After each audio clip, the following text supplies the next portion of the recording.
Hi friends, how are you? First of all Telugu entrepreneurs channel వ్యూయర్స్కి welcome friends. ఈరోజు నేను చెప్పదలుచుకున్న topic power of compounding friends. Power of compound గురించి చా చాలామంది చాలా వీడియోస్ చేశారు. కానీ ఇక్కడ మాత్రం నేను కొన్ని ఇంపార్టెంట్ పాయింట్స్ చెప్పదలుచుకున్నాను, మీతో షేర్ చేయదలుచుకున్నాను ఫ్రెండ్స్. ముఖ్యంగా మన తెలుగులో అయితే ఒక మంచి స్టోరీ ఉంది. ఏంటంటే ఒక పండితుడు ఒక రాజుగారి దగ్గరికి వెళ్తారు. వెళ్తే ఆ పందెంలో గెలిస్తే తను ఏమి ఇస్తానని అడుగుతారు. రాజుగారు మీకు ఏం కావాలంటే అది ఇస్తా అంటారు. సో అన్ఫార్చునేట్లీ ఆ పండితుడు గారు గెలుస్తారు.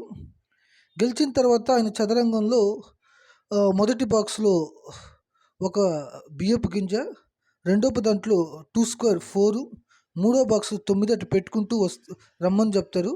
ఓహో, అది ఇంతేనా అనుకుంటారు. సో లాస్ట్లో రాజుగారి ఆస్తి కూడా సరిపోదు ఫ్రెండ్స్.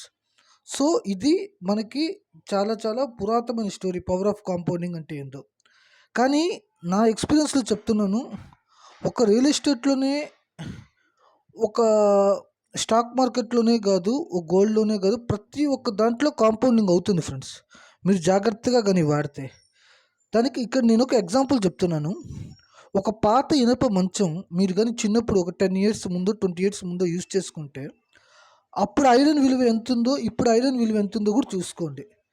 సో దాన్ని బట్టే మీకు అర్థమవుతుంది కాంపౌండింగ్ అంటే ఏందో అని.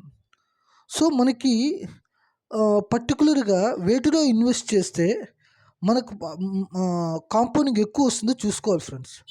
మోర్ దెన్ 15% ఇచ్చే ఏ ప్రోడక్ట్ అయినా అది మంచి ప్రోడక్ట్ కింద లెక్క ఫ్రెండ్స్.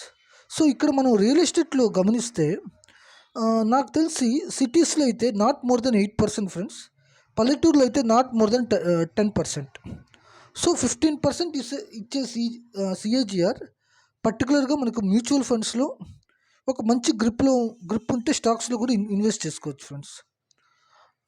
కొంతమంది అయితే పవర్ ఆఫ్ కాంపౌండింగ్ హౌసెస్లో కూడా ఉపయోగిస్తారు.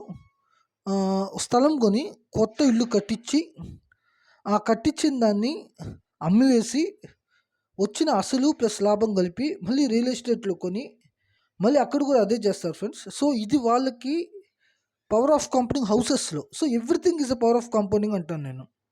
సో ముందు మనకి ఏం చేతనవుతుందో చూసుకొని అది మంచి స్కిల్ కానీ నాలెడ్జ్ ఉన్నదానైనా చేసుకొని దాంట్లో పవర్ ఆఫ్ కాంపౌండింగ్ వెతుక్కోవాలి ఫ్రెండ్స్. ఓకే ఫ్రెండ్స్, నెక్స్ట్ వీడియోతో మళ్ళీ కలుస్తాను.